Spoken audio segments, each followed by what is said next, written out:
Today I shall be talking about Gambesons or padded jackets. Did they have them in Saxon Viking times, or are they a later addition, or are they earlier? So what is a Gambeson? Let's just put my tickling stick down, and here is a classic example. It's made of pigskin. You notice there's channels. This is stuffed with wool. This particular one does up at the back. This could be worn under mail, or as it seems to be in Scotland, they're worn over the top of mail. I don't suppose it makes much difference. Did they have them? It's a difficult question. We know that mail starts in the Iron Age. Presumably there would be some form of padding like that, because wearing a mail shirt, if you hit it, yes, it protects you from blows, but the rings can dig in. So I would assume where you have mail, you have a padded jacket. However, I was always told, correct me if I'm wrong, is that they had, Saxons and Vikings in the early period had deerskin coat similar to that with iron rings on it, which I know that in the Viking period, if you wanted to go on a long ship from Sweden, you had to have deerskin jacket with the iron rings, quiver of arrows, axe or sword, and a spear. Oh, and of course a bow. Mail was extremely rare. This is where I'm coming from.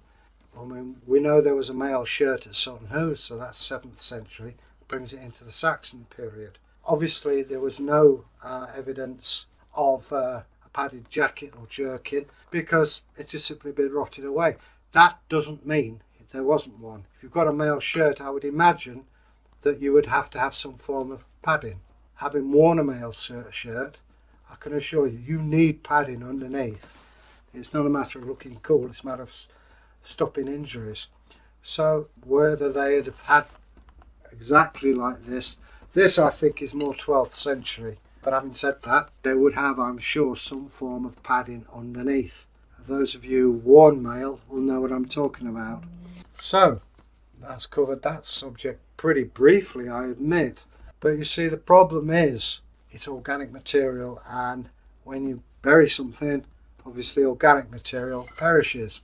In certain cases, like at Sutton Hoo, even steel and iron begins to break down. There are tests you can make for these, but not for, as far as I know, there's no test for fabric. That doesn't mean to say, of course, that there wasn't fabric. I mean, on the contrary, we've seen from the Oseberg ship tapestries of very fine clothing, and people always want to look good. It's just what they do. And in battle, you want stuff that saves your life, that stops you getting severely injured, obviously. And it's a trade-off between that and mobility. I would assume that there would be some form of padding. A canvas jacket, possibly, or leather, padded. Imagine you sit it down here and here. You have a thin stick and you just packed it as tight as you can, and that will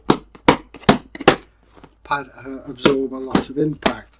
Another thing it does, sir, on a cold day, it's a nice little overcoat for you. It also shows you're not a person to be messed with. So a very useful piece of kit, I think you'll agree. Did everyone have one? Of course not. We don't even really know exactly. I mean, to me this screams 12th century. That doesn't mean to say they didn't have them in the Saxon period. It may just be a simple slip over. Who knows? Until we can find one and prove it one way or the other. It's one of those things that obviously they must have had something. Like I said again, if you've got mail, you need padding. You can't have one without the other, because otherwise you will have rings of iron embedded in you. Maybe you've got some ideas. Maybe you could tell us what you think or what you've found out through research. 4,000 years ago, we know, as I said earlier, we know that the Iron Age, they had mail. I've never actually seen some myself. They certainly had the skill to make it. But where did it come from before then? It must have come from somewhere. It's quite... Making mail is one of those things you can either do or you can't, and I can't. One guy I know who was pretty good at it was Tyke. He got the mindset that he could just sit there and knock it out. A clever bloke like that. To me, it's just a total mystery. I like wearing it, but making it, forget it. But perhaps, as I say, somebody's got better ideas, the Gambeson.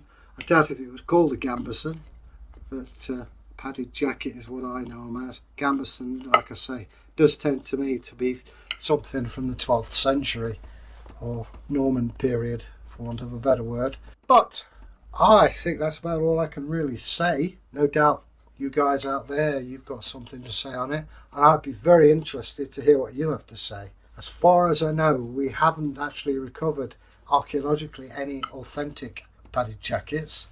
There may be traces left on mail or in graves, I don't know. I certainly never heard of it mentioned when I was a student, and goodness knows they mentioned enough then. Whether there was one at Sutton Hoo, we can't say, because unfortunately where it was excavated in 39, it was quite normal. People never thought about things like that, and things got destroyed. So anyway, to draw a line, I hope you've enjoyed this. As I say, keep safe and make the world a happier place. Bye.